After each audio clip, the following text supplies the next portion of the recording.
Hello student, class 10 का हिंदी का question paper है। तो जिन बच्चों का ये सेट है, ये क्वेश्चन कोड है सेट 1 2 3, वो अपने आंसर चेक कर सकते हैं। तो हिंदी का ये क्वेश्चन पेपर है। एग्जाम कैसा गया कमेंट कीजिए सारे बच्चे।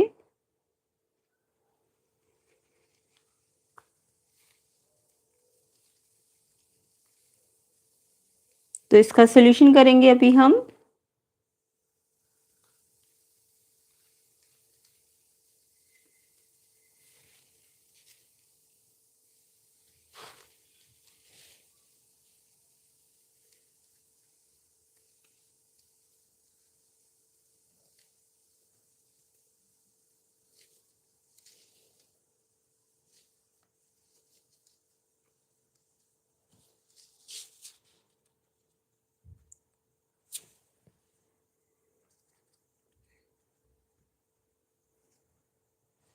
तो कैसा गया एग्जाम? इजी था, हार्ड था? कमेंट कीजिए सारे बच्चे।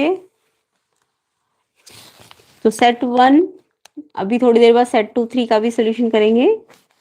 तो ये हिंदी का क्वेश्चन पेपर है आपका। तो सबसे पहले इसका खंड का अपठित बोध में से टिक लगा लेते हैं। तो पढ़ तो आपने लिया ही होगा चैप्टर, ये जो था आपका, अ, यानी हमारे जीवन में हम भाग दौड़ में बहुत बिजी हो गए हैं। तो बस ठीक है। और प्रतिस्पर्धा करते करते हम अपनी जीवन की जो दौड़ है उसमें बहुत आगे निकल गए हैं। ठीक है, हम अपने आत्मीय रूप से भी थक गए। तो ये सारा आपका अनसीन पैसेज था। तो इससे रिलेटेड आपको क्वेश्चंस के आंसर देने थे। तो चलिए स्टार्ट करते हैं इसके सॉल्यूशंस। एंड सारे बच्चे कमेंट करना कैसा गया एग्जाम। तो देखिए, फर्स्ट क्वेश्चन था इसका, गद्यांश के आधार पर लगातार दूसरों से की जा रही प्रतिस्पर्धा की हानि या हानियां क्या है, उचित विकल्प का चयन करना था। तो यहाँ पे आपने क्या लिखा, आंसर कमेंट करना सारे बच्चे। तो शारीरिक थकान, आत्मा की थकान, सामाजिक प्रतिष्ठा की हानि, आर्थिक नुकसान। तो प्रतिस्पर्धा की हानि क्या है? एक तो शारीरिक थकान तो होगी होगी, साथ ही साथ आत्मा की थकान भी हो रही है। जब हम भाग दौड़ कर रहे हैं, दूसरों को देख देख के भाग दौड़ कर रहे हैं कि दूसरा दूसरे से आगे निकलने की दौड़ कर रहे हैं, कक्षा में प्रथम आने की, ऑफिस में उन्नति की, समाज में इज्जत कमाने की, ये सारी हम भाग दौड़ कभी अपने भाई बहनों से कर रहे, कभी दोस्तों रिश्तेदारों से। तो इससे हम क्या हो गए हैं, इससे हम अ, थक भी गए हैं, और साथ ही साथ थकान सिर्फ शरीर की नहीं है, आत्मा की भी है। तो यानी कि इसमें क्या आना था, शारीरिक थकान भी है और आत्मा की थकान भी है, यानी कि ऑप्शन ए है इसका आंसर, फर्स्ट एंड सेकंड दोनों। तो ए ऑप्शन किसने टिक किया है फर्स्ट का, उनका आंसर करेक्ट है। तो फर्स्ट और सेकंड दोनों था इसका आंसर, यानी ए ऑप्शन। नेक्स्ट देखो, सोशल मीडिया के युग में अपने भीतर स्थिर रहना एक साधना क्यों है? तो यहाँ पे आंसर था, ये दूसरों की उपलब्धि को नजरअंदाज करना सिखाता है, नो। इससे हम अधिक सफल प्रसिद्ध हो सकते हैं, नो। हर दिन दूसरों की उपलब्धि को देखकर हम ललचाते हैं, यस ये करेक्ट है। जो सोशल मीडिया में हम दूसरों को देखते हैं तो हमारे अंदर भी लालच आता है, और इसलिए हम स्थिर नहीं रह पाते हैं। तो आंसर क्या है इसका, सी ऑप्शन है। सी ऑप्शन सेकंड का आंसर है। कमेंट करना किस किस बच्चे ने ये आंसर टिक किया है। नेक्स्ट क्वेश्चन कथन कारण वाला था आपका। तो कथन है, हमें अपनी जिंदगी में दूसरों के सपनों का अनुकरण बंद करना चाहिए। यस बिल्कुल ठीक है, दूसरों के सपनों के पीछे नहीं भागना चाहिए, अपने सपनों के पीछे भागना चाहिए, बट दूसरों के सपनों का पीछा नहीं करना चाहिए, ये बिल्कुल करेक्ट है। दूसरों की नकल से सच्ची खुशी मिलती है, नो, ये इनकरेक्ट है। तो पहला राइट है, बट सेकंड वाला अनराइट है, यानी कथन सही है, कारण गलत है। कथन सही लेकिन कारण गलत, ऑप्शन बी इसका आंसर होना चाहिए था। तो किस किस बच्चे ने ये ऑप्शन पे टिक किया है, उनका आंसर करेक्ट है। नेक्स्ट देखेंगे, नेक्स्ट क्वेश्चन था सेकंड। सेकंड आपका काव्यांश से रिलेटेड क्वेश्चंस थे। तो काव्यांश आपने पढ़ा ही होगा, मैं आंसर डिस्कस कर लेती हूँ इसका। तो यहाँ पे ये फोर्थ क्वेश्चन जो था इसका, पहले पैसेज का, हम सभी को बचपन में कौन सी सीख दी जाती है, इसका क्या प्रभाव हमारे स्वभाव पर पड़ता है। तो ये थ्योरी बेस्ड क्वेश्चन था, तो इसमें आप लिख सकते थे,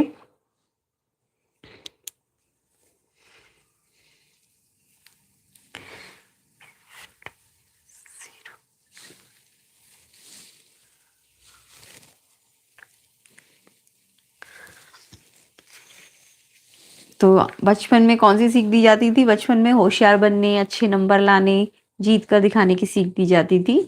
और इससे हम क्या करते थे, हमारा जीवन दूसरों से आगे निकलने की दौड़ में ही रह जाता था, अंतहीन दौड़ होती थी, है ना, ये प्रभाव बताना है। खुशी और संतुष्टि कैसे मिल सकती है, आप उसे पाने के लिए क्या करेंगे, तो खुशी और संतोष हमारे भीतर से आता है, इसका रास्ता आत्म साक्षात्कार से होता है। तो यहाँ था ना ये लाइन लास्ट में, तो इसका आंसर आपको लास्ट लाइन में मिलता है कि खुश और संतोष हमारे भीतर से आता है, उनका रास्ता आत्म संस्कार से होके जाता है। आत्म साक्षात्कार मतलब खुद से ही इंटरव्यू करना, है ना, आत्म साक्षात करना, अपने बारे में जानना, तुलना और प्रतियोगिता से नहीं। तो ये इसका आंसर था यहाँ पे। नेक्स्ट क्वेश्चन सेकंड देखिए, सेकंड का पैसेज आया था आपका काव्यांश। तो फर्स्ट क्वेश्चन था, नदी की बोतल में और पहाड़ की डिब्बाबंद होने का क्या मतलब है। भविष्य की आशंकाओं के चित्र खींचना, पर्यावरण के प्रति मनुष्य की उपेक्षा दिखाना, बाजारीकरण की भयावहता स्पष्ट करना, या जीवन से प्रकृति साहचर्य गायब होना। तो नदी का बोतल, पहाड़ का डिब्बाबंद, इसका मतलब जीवन से हमारी प्रकृति गायब हो रही है। तो ये इसका करेक्ट आंसर है, फर्स्ट का आंसर डी ऑप्शन है, यानी क्वेश्चन 2 का जो फर्स्ट है उसका डी ऑप्शन है आंसर। सेकंड देखो, कथन कारण था। कथन है, कवित्री अपने वजूद को मुड़ा हुआ पाती। यस, आपने पोएम में पढ़ा था ना कि उसका ये लिखा है, पूरा वजूद मुड़ा पड़ा था। क्यों मुड़ा पड़ा था, कारण वह प्रकृति के बिना अपने अस्तित्व को खतरे में पाती है। यस, प्रकृति नहीं होगी तो अस्तित्व खतरे में आ जाएगा, इसलिए वजूद मुड़ा हुआ है। तो ये इसका करेक्ट आंसर भी है, और एक्सप्लेनेशन भी दे रहा है, व्याख्या भी दे रहा है। तो कथन कारण सही भी, और कारण कथन की व्याख्या भी दे रहा है, क्यों वो मुड़ा हुआ पाती है, क्योंकि उसको अस्तित्व खतरे में लग रहा है। तो ऑप्शन सी था इसका आंसर। तो किस किस बच्चे ने ऑप्शन सी पे टिक किया है, बिल्कुल करेक्ट है आंसर। कविता के मुख्य भाव को प्रस्तुत करने वाले विकल्प पूछे गए थे। तो बाजारीकरण का बढ़ता प्रभाव, प्रकृति की उपेक्षा, भावी पीढ़ी का भय। तो यहाँ पे बाजारीकरण का बढ़ता प्रभाव, यस, बाजारीकरण के कारण तो हम प्रकृति का क्या कर रहे हैं, विनाश कर रहे हैं ना। तो बाजारीकरण का प्रभाव भी है, और प्रकृति की हम उपेक्षा भी करते जा रहे हैं। तो दोनों ही बता रहा है ये कविता का भाव, कि बाजारीकरण करने के चक्कर में हम हर चीज को बाजारीकरण कर रहे हैं, जिससे हम प्रकृति को भी नष्ट कर रहे हैं, और इससे प्रकृति की उपेक्षा की जा रही है। फर्स्ट और सेकंड ऑप्शन, यानी कि आपका आंसर था डी ऑप्शन। डी ऑप्शन इसका आंसर था, फर्स्ट और सेकंड सही है। नेक्स्ट क्वेश्चन देखिए,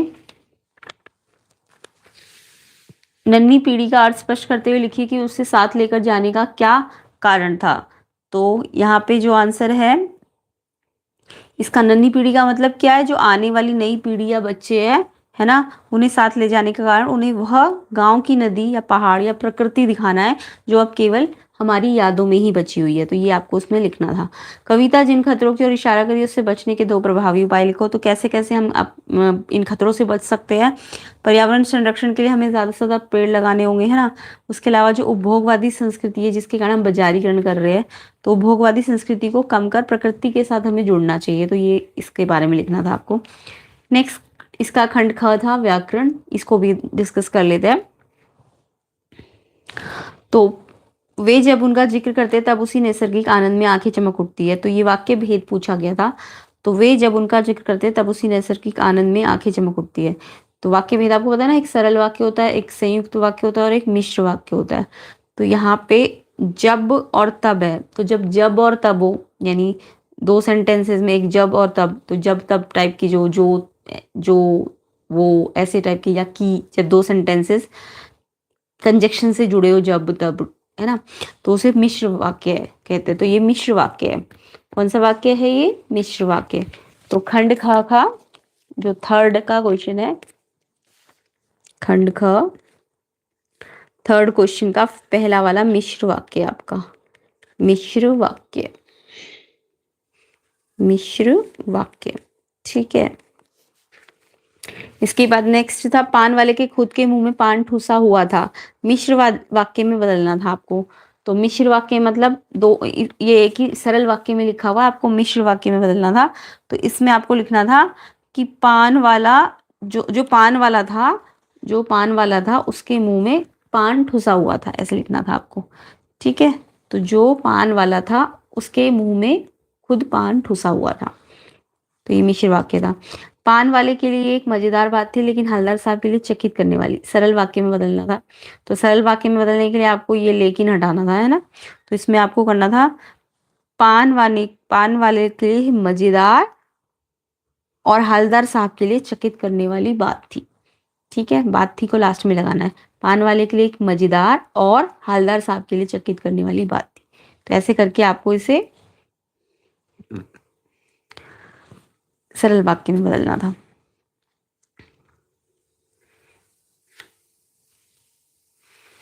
उसके बाद आषाढ़ की रिमझिम समूचा, अब इसमें आप कहोगे और लगा दिया तो ये तो संयुक्त वाक्य, नो, संयुक्त वाक्य दो अलग अलग सेंटेंसेस को जोड़ता है। मैंने ये एक सेंटेंस पूरा थोड़ा ना किया है। पान वाले के लिए एक मजेदार और हल्दर साहब के लिए चकित वाली बात थी।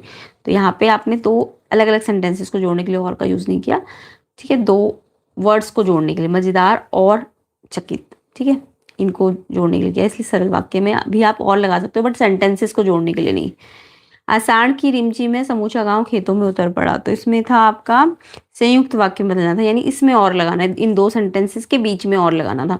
आषाढ़ की रिमझिम है और समूचा गांव खेतों में उतर पड़ा, तो यहाँ और लगाना था। ठीक है, ये लाइन हटा के और लिखना था यहाँ पे। जब उत्साह कविता लिखी गई तब देश आजाद नहीं था। आश्रित उपवाक्य पूछा है और उसका भेद पहचानना है। तो आश्रित डिपेंडेंट कौन सा सेंटेंस है? जब उत्साह कविता लिखी गई या तब देश आजाद नहीं था? तो इसमें है जब उत्साह कविता लिखी गई, ये डिपेंडेंट है, यानी ये आश्रित है।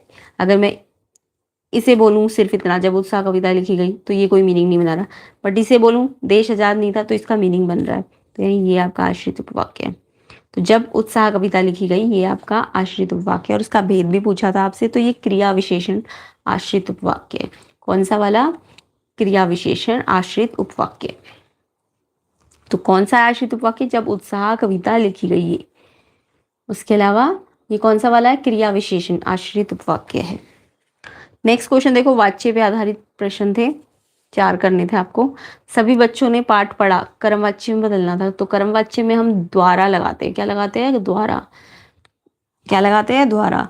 तो सभी बच्चों द्वारा, ने को हटाना था, द्वारा लगाना था। तो कैसे बदलना था क्वेश्चन 4 को?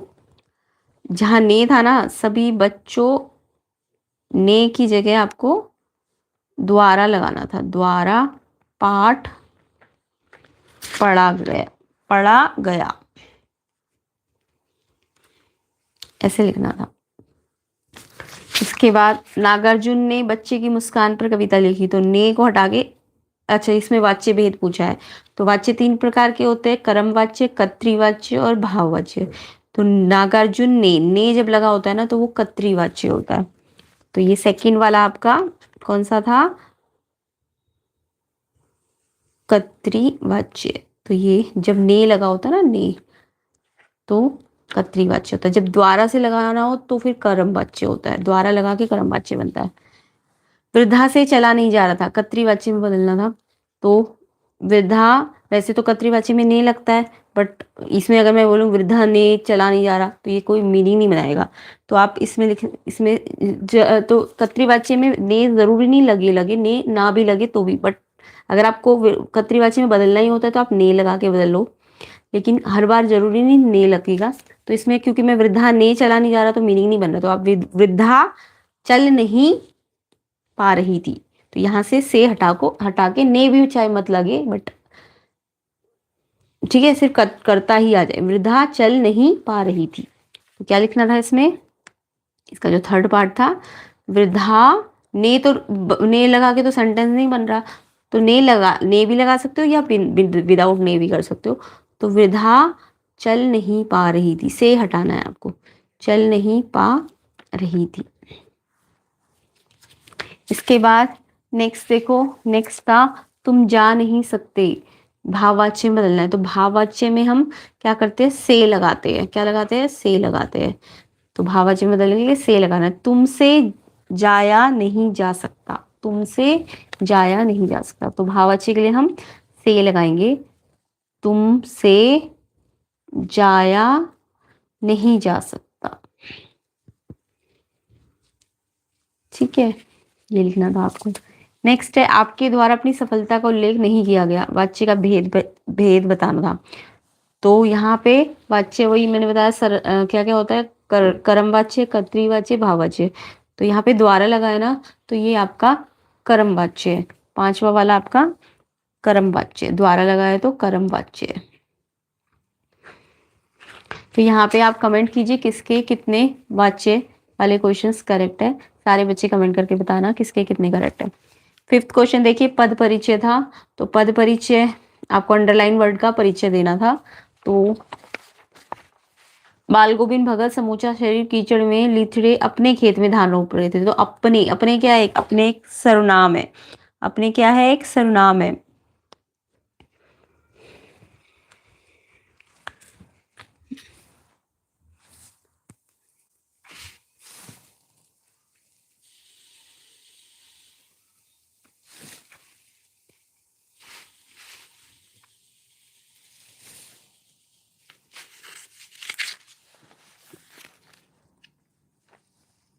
तो 5th का अपने, अपने क्या है, अपने जो है ये आपका एक सर्वनाम है।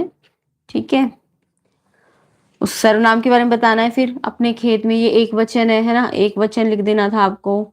और बाल गोविंद भगत के बारे में बात है तो पुल्लिंग है अपने, है ना। तो एक वचन है, सर्वनाम के बाद आपको लिखना था एक वचन है, ये तो लिखना आता ही होगा। और साथ में पुल्लिंग है। बाकी अपने है तो निजवाचक सर्वनाम है। कौन सा सर्वनाम है ये, निजवाचक भी लिख सकते थे आप इसमें, निजवाचक सर्वनाम है ये। ठीक है। और थे तो भूतकाल है, भूतकाल भी लिख सकते थे। तो 3-4 चीजें आपको इसमें लिखनी थी। मेरी गणित की किताब उधर रखी है। उधर, उधर मतलब उधर रखी है, रखी क्या है, क्रिया है, क्रिया की विशेषता बता रहा उधर। तो ये एक क्रिया विशेषण है। उधर क्या है, एक क्रिया विशेषण। और ये क्रिया विशेषण कैसा है, उधर, उधर क्या है, ये एक क्रिया के आगे लगाया ना, ये तो क्रिया विशेषण है। उधर क्या है, क्रिया विशेषण। तो पहले तो लिखना है क्रिया विशेषण, फिर उसका टाइप बताना है क्रिया विशेषण का। तो उधर मतलब जगह है ना, तो ये स्थानवाचक क्रिया विशेषण है, स्थानवाचक। ठीक है। उसके अलावा आपको उसके बारे में और भी चीजें लिख सकते थे। ये स्थानवाचक है। और साथ में रखी है, क्रिया क्या है इसकी, रखी है, क्रिया भी बता सकते थे आप, क्रिया क्या है, रखी है। ठीक है, ये इसकी क्रिया है। और बाकी आप इसे भविष्य वो भी लिख सकते थे, भूतकाल है कि वर्तमान काल, तो वर्तमान काल है ना। तो इस तरीके से आप इसे बता सकते थे। वह आंखों ही आंखों में हंसा। वह कौन है, सर्वनाम। वह क्या है, सर्वनाम। तो यहाँ पे सर्वनाम 2 आ गए, वह भी आ गया, ये भी सर्वनाम है वह। और ये कैसा सर्वनाम है, वह, तो ये पुरुषवाचक है ना, अन्य पुरुषवाचक, अन्य पुरुषवाचक सर्वनाम है ये। उसके अलावा ये एक वचन है। और साथ में हंसा है तो पुल्लिंग है। तो ये आपको लिखना था, ये सर्वनाम है, कौन सा, पुरुषवाचक, अन्य पुरुषवाचक, और उसके अन्य पुरुष यानी। और साथ ही साथ ये एक एक वचन है और पुल्लिंग है। नेक्स्ट है, उत्तराखंड में आए दिन भूस्खलन की घटनाएं हो रही है। घटनाएं, घटनाएं, ये एक संज्ञा है। और कौन सी संज्ञा है, ये जातिवाचक संज्ञा है। तो घटनाएं क्या है, एक जातिवाचक संज्ञा। उसके बाद बताना था घटनाएं स्त्रीलिंग है ना। और घटनाएं है तो बहुवचन है, तो स्त्रीलिंग है, बहुवचन है। साथ में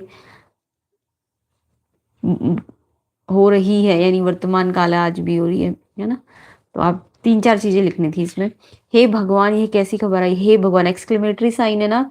तो ये आपका एक विस्मयादि बोधक अव्यय है। 5वां वाला क्या है, विस्मयादि बोधक अव्यय। जब भी एक्सक्लेमेटरी साइन हो तो विस्मयादि बोधक होता है और अव्यय है ये। ठीक है। और इसमें शोक है तो शोक लिख सकते थे आप, ये आश्चर्य या शोक के लिए है, शोक, शोक है ना। तो विस्मयादि बोधक शोक अव्यय है ये। नेक्स्ट अलंकार पूछे गए थे आपसे। अलंकार, कोपी पद पंकज पावन की रज जामे भीरे भीजे, पंक्ति में रेखा अलंकार का भेद। तो पद पंकज, जब ये डॉट लगाओ बीच में और 2 अलग अलग मीनिंग हो, पद और पंकज। तो पद को, गोपी के पद को पंकज पावन की तरह ट्रीट किया गया, रूपक अलंकार है। तो जब भी डॉट लगाओ और दोनों का मीनिंग हो तो ये रूपक अलंकार होता है। तो पद पंकज आपका रूपक अलंकार है। छठे का पहला वाला क्या है, क्वेश्चन 6 का फर्स्ट है आपका रूपक अलंकार, पद पंकज। सेकंड देखिए, सेकंड है आपका आंधी चली धूल भागी घाघरा उठाई। कौन सा अलंकार है, तो यहाँ पे आंधी को कहा है वो, आंधी चली धूल भागी घाघरा उठाई। तो आंधी को इंसान की तरह, मनुष्य की तरह ट्रीट किया गया है। तो ये आपका मानवीकरण अलंकार है। कौन सा अलंकार है ये? मानवीकरण अलंकार। तो किस किस बच्चे के ये करेक्ट है, कमेंट कीजिए।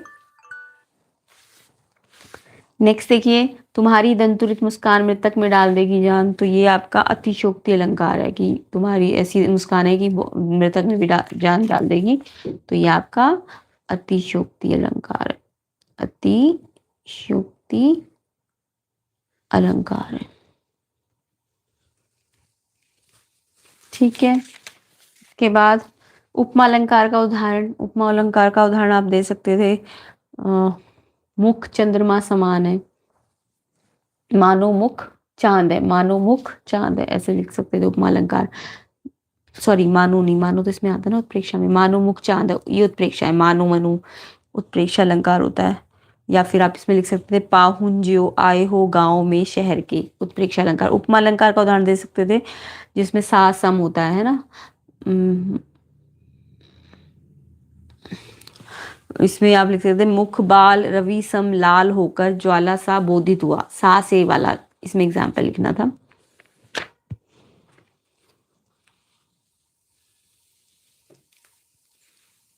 या पीपर पात सरिस मंडोला, सरिस स लगा है, तो उपमा अलंकार के उदाहरण देने थे आपको। इसके बाद इसके खंड ग पे आते, पाठ्य पुस्तक से रिलेटेड आपके पद्यांश और गद्यांश थे। तो पहले गद्यांश था आपका, ये आपका जो बिस्मिल्लाह खां वाला चैप्टर उससे था आपका गद्यांश। तो वीडियो को शेयर भी कर देना, लाइक कर देना। फर्स्ट क्वेश्चन देखो, शिष्या द्वारा बिस्मिल्लाह खां को टोकने के पीछे कौन कौन से कारण थे?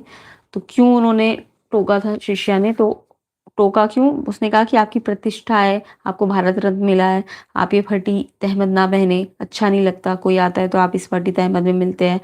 तो वो एक तरह से उन्हें प्रतिष्ठा के कारण बोल रही थी, कि उनकी प्रतिष्ठा के कारण कह रही थी कि तुम ये तहमद जो है अच्छी पहना करो, फटी मत पहना करो। तो एक तरह से उसको शिष्या क्यों टोक रही थी? एक तो शर्म आ रही थी? नहीं, शर्म आना कोई कारण नहीं था, वो प्रतिष्ठा के लिए चिंतित थी। शिष्या जो थी खान साहब की प्रतिष्ठा के लिए चिंतित थी, ये करेक्ट है इसका। उसके अलावा वो आत्मीयता का भाव भी रखती थी खान साहब के लिए। तो यानी इसका आंसर सेकंड और फोर्थ दोनों करेक्ट है। यानी सेकंड और फोर्थ दोनों करेक्ट का मतलब आपका आंसर सी ऑप्शन हो जाएगा। कथन सेकंड फोर्थ दोनों सही है। एक तो वो प्रतिष्ठा के लिए चिंतित थी, दूसरा वो आत्मीयता का भाव रखती थी। तो second fourth C option answer है इसका। तो किस किस बच्चे ने ऑप्शन सी पे टिक किया है? करेक्ट है उनका आंसर।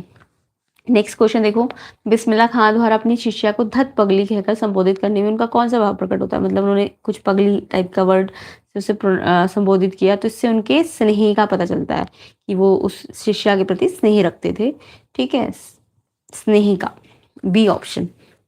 कथन कारण पे विचार करते हुए विकल्प का चयन कीजिए। तो यहाँ पे कथन था, बिस्मिल्लाह खां ईश्वर से सच्चे सुरों की प्रार्थना करते थे। यस, वो चाहते थे कि उनके सुर हमेशा सच्चे रहे, मतलब अच्छे रहे, सुरीले रहे।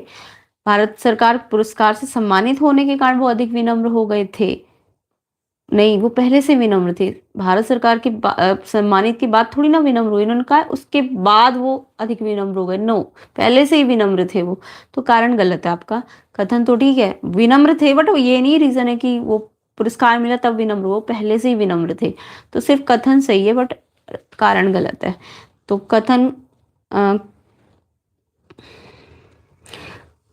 कथन सही है लेकिन कारण गलत है। ए ऑप्शन है इसका आंसर। क्या है आंसर? कथन सही है लेकिन कारण गलत है। नेक्स्ट देखो, इस गद्यांश के आधार पर खान साहब की विशेषता बतानी थी। परिश्रमी थे, प्रतिभावान थे, सरल थे। तो यहाँ पे परिश्रमी तो थे, प्रतिभा भी थी उनके अंदर, और सरल भी थे वो, मतलब दिखावा नहीं करते थे बिल्कुल। तीनों ही चीजें थी उनके अंदर। तो यहाँ पे आंसर फर्स्ट सेकंड थर्ड तीनों आना चाहिए था। ए ऑप्शन था इसका आंसर। तो किस किस बच्चे का ये क्वेश्चन सही है, कमेंट कर देना। किसके ये जो फर्स्ट गद्यांश है उसके पांचों क्वेश्चन सही है। पांचवा देखिए इसका, मालिक फटा सुर न बख्शे का मतलब क्या है? ईश्वर उनके वादन में सुरीलापन हमेशा बनाए रखे, ईश्वर उनके गान में सुरीलापन सदैव बनाए रखे हैं। अच्छा, ये वादन था, ये गायन था। वो तो क्या करते थे, शहनाई बजाते थे ना, तो वादन करते थे वो। तो वादन में, गायन में, वादन में सुरीलापन बनाए रखे। तो इसका आंसर है आपका, ईश्वर उनके वादन में हमेशा सुरीलापन बनाए रखे। ए ऑप्शन है इसका आंसर। नेक्स्ट देखो, नेक्स्ट इसके क्वेश्चन आंसर्स थे। एक तो नेताजी का चश्मा से रिलेटेड थे, बाल गोविंद भगत का बेटा सामान्य बच्चों से कैसे अलग था। तो सारे क्वेश्चंस के आंसर तो आपको याद ही होंगे, लखनवी अंदाज चैप्टर में से था, एक कहानी में से भी था ये। तो कैसा गया कमेंट कीजिए। अब ये वाला और देखिए, काव्यांश से रिलेटेड क्वेश्चंस है। ये काव्यांश आपका श्री कृष्ण वाले चैप्टर से आया हुआ है, सूरदास वाले चैप्टर से। तो इसको देखिए, जो जल महातेल की गगरी बूंद न ताको लागी, पंक्ति के द्वारा स्पष्ट क्या होता है। तो पंक्ति का मीनिंग नहीं पूछा, पंक्ति से स्पष्ट क्या हो रहा है। तो इसका मीनिंग अगर बोले तो तब तो इसका मीनिंग ये बन रहा है, तेल से युक्त मटकी पर जल का कोई प्रभाव नहीं होता। लेकिन इसका मीनिंग नहीं बोला, इन्होंने बोला इससे क्या बताना चाह रहा है, वो स्पष्ट क्या हो रहा है। तो इसका मीनिंग है कि जो उद्धव है ना, वो मन प्रेम से छूता रहा है। मतलब उद्धव को अभी तक प्रेम नहीं हुआ, उसका मन प्रेम से छूता रहा है। जैसे तेल से, मतलब एग्जाम्पल इसका दिया मटकी का, तेल से एक मटकी पर जैसे जल का प्रभाव नहीं होता, ऐसे उद्धव श्री कृष्ण के साथ रहते हुए भी उनपे उनका प्रेम का प्रभाव नहीं पड़ा। तो यानी उद्धव का मन प्रेम से छूता रहा है, B option answer first. Second देखिए, कृष्ण प्रेम में डूबी गोपियों की तुलना किससे की गई है। तो जो कृष्ण प्रेम में डूबी गोपियां है, उनकी तुलना गुड़ से चिपटी चींटियों से की गई है। थर्ड है इसका आंसर, यानी कि ऑप्शन ए, ऑप्शन ए केवल थर्ड सही है। तो किससे की गई है गोपियों की तुलना, गुड़ से चिपटी चींटियों से। तो ऑप्शन ए इसका करेक्ट है, केवल थर्ड ही सही है। थर्ड देखिए, प्रस्तुत पद के आधार पर सूरदास के काव्य के बारे में क्या कहा जा सकता है। तो सहज उपमा द्वारा गुण भाव व्यक्त किए गए। यस, उपमाएं दी गई है ना, जैसे जैसे उपमा मतलब तुलना की गई है, जैसे अभी मैंने बताया था कि वो गोपियों की तुलना गुड़ से चिपटी चींटियों से की गई है। ऐसे ही ऐसे ही मटकी, तेल से मटकी की तुलना उद्धव से की गई है। तो इस टाइप की तुलनाएं हैं इसमें। तो तुलना का मतलब उपमा का यूज किया गया है, बिल्कुल करेक्ट है फर्स्ट वाला। तो उनके काव्य में दार्शनिक चिंतन होता है, नो। उनका काव्य अलंकृत और सजावटी है, नो। योग साधना से अधिक कृष्ण प्रेम को महत्व दे रही है, गोपियां योग साधना को महत्व नहीं दे रही, कृष्ण के प्रेम को ज्यादा महत्व दे रही है। तो फर्स्ट और फोर्थ इसका करेक्ट है, यानी कि फर्स्ट और फोर्थ करेक्ट का मतलब ऑप्शन डी है इसका आंसर। ऑप्शन डी पे किस किसने टिक किया है कि एक तो उपमा अलंकार यूज हुए, उपमाएं लगाई गई है, और दूसरा योग साधना से ज्यादा कृष्ण प्रेम को महत्व दिया गया। ऑप्शन डी इसका आंसर है। नेक्स्ट देखिए, नेक्स्ट था इसका फोर्थ पार्ट, कथन कारण पर विचार करते हुए विकल्प का चुनाव कीजिए। तो गोपियां उद्धव को बड़भागी कहते हुए वास्तव में भाग्यहीन बता रही है। मतलब बड़भागी का मतलब तो भाग्यशाली होता है, बट वो एक्चुअल में उस पर व्यंग्य कर रही है बड़भागी के, जबकि वो भाग्यहीन है। मतलब वो कृष्ण के पास रहते हुए भी उनके प्रेम से अछूते हैं, तो वो उनको भाग्यहीन बता रही है, बिल्कुल करेक्ट है। फिर योग का संदेश लेकर आई, यस ये भी करेक्ट है। उद्धव जो है योग का संदेश लेकर आए, ये भी करेक्ट है, बट इसका इससे कोई कनेक्शन नहीं है कि ये व्याख्या कर रहा है नहीं कर रहा, दोनों करेक्ट है। तो आपके कारण और कथन सही है, लेकिन उचित व्याख्या नहीं दे रहा। ऑप्शन डी आंसर है इसका। तो किस किस बच्चे ने ये ऑप्शन डी सही किया है। गोपियों के अनुसार कृष्ण किसके समान है। तो कृष्ण किसके समान है, प्रेम भाव से भरी नदी के समान है, स्नेह के स्पर्श से दूर है, कमल के पत्तों से सरीखे है, अनुरागी मन वाले, बड़भागी। बड़भागी तो उसने उद्धव को कहा था, कृष्ण के लिए यूज नहीं हुआ था। स्नेह के स्पर्श से दूर, नो। प्रेम भाव से भरी नदी के समान, नो। कमल के पत्तों जैसे है, कैसे है श्री कृष्ण, कमल के पत्तों से रिखे है। तो ये गोपियों ने कहा था। तो यहाँ पे काव्यांश के भी क्वेश्चंस कंप्लीट होते हैं। तो आप कमेंट करो पद्यांश और काव्यांश जो बुक के चैप्टर है उसमें से आपके कितने करेक्ट है। बाकी इसमें क्वेश्चंस आंसर थे, इसमें 4 में से 3 करने थे। तो ये आपके कविता में से थे, परशुराम चैप्टर में से था एक, संगतकार में से भी था, दंतरित मुस्कान से भी था,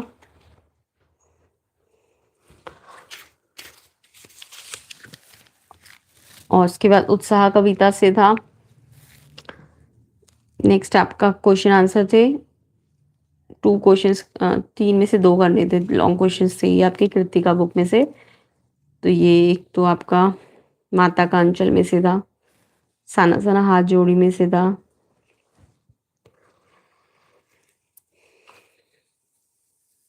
ये आपका मैं क्यों लिखता से था, खंड घ में आपके अनुच्छेद आए थे, यात्राओं के बारे में अनुच्छेद था। तो ये तो आप करके ही आ गए होंगे, है ना।